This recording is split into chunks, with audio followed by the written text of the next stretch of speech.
Modern Money Primer blog number 28, Responses by L. Randall Wray. Comments are thankfully few, and I already dealt with some of them. I doubt there will be many readers this week, but here we go. Question 1. Is it possible to show these transactions simply from a nominal perspective? Answer. If you buy a stick of gum, we need to show the real. You exchange a demand deposit for gum. Your store gets the demand deposit and you get the gum. We can stick to purely nominal only if it is a financial transaction only.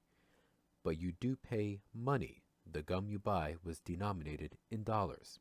So it is valued in nominal terms, $1.45. If you do not think it was worth that, you would not buy it. So that is the nominal value we put on it. Kenneth Boulding had a very nice way of looking at it.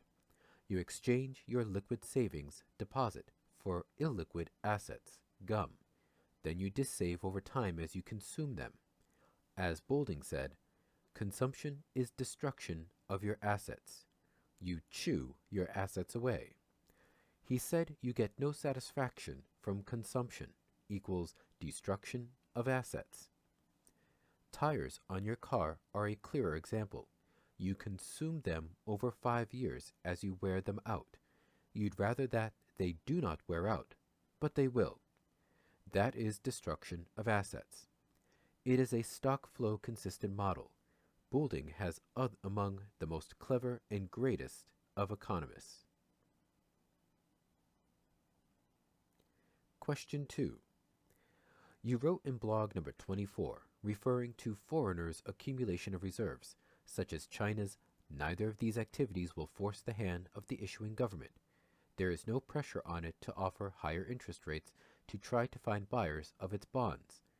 Government can always afford larger keystrokes, but markets cannot force the government's hand because it can simply stop selling bonds and thereby let markets accumulate reserves instead.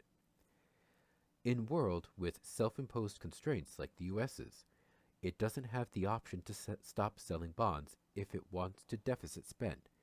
However, like you mentioned, bonds are an interest-earning alternative to reserves. So, 1.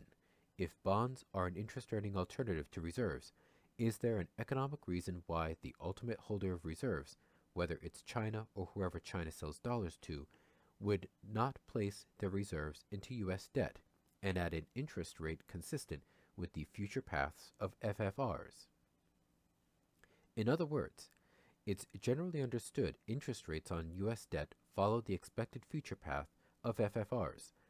Why would this change if foreigners hold the debt, even a majority portion of the debt? Number 2, let's assume foreigners arbitrarily abstain from buying the debt. Could the U.S. and its holding of reserves as well as credit creation abilities still fund the U.S. debt at rates consistent with the path of expected FFRs? Answer.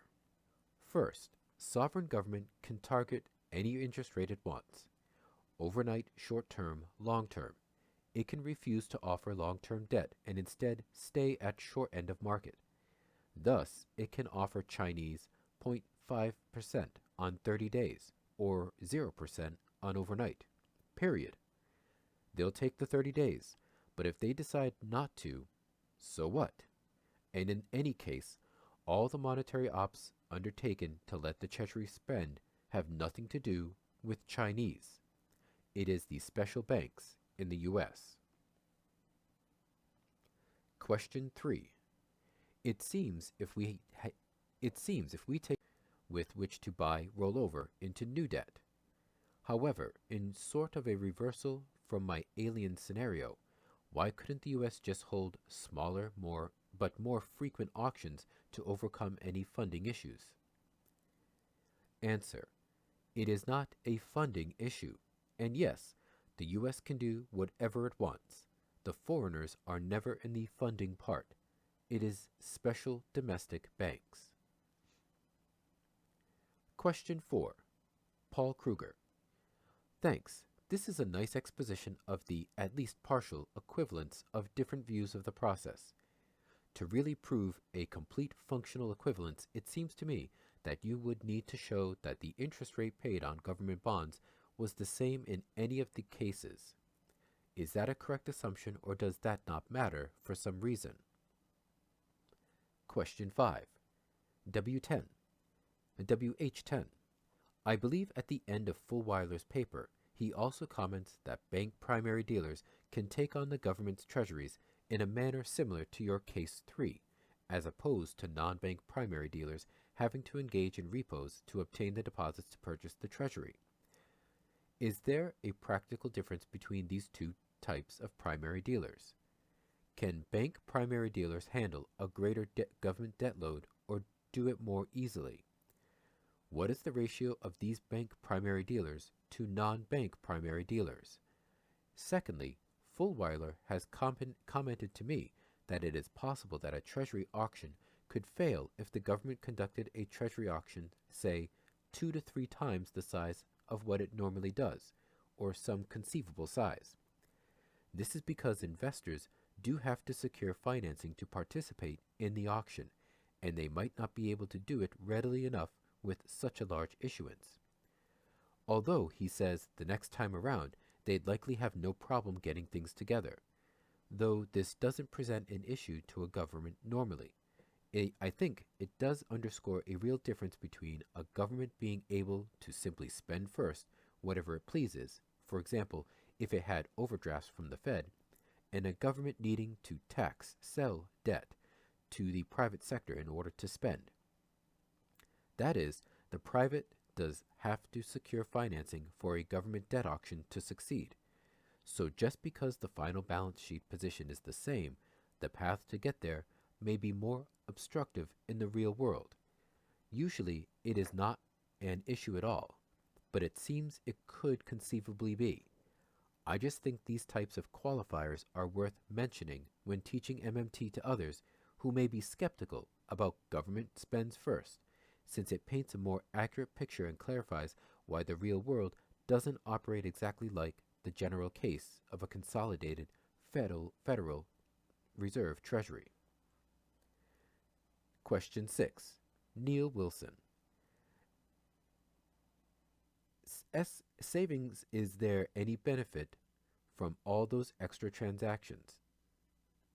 Or is this like allegedly private pensions that invest in treasuries, simply a job guarantee scheme for financial sector workers?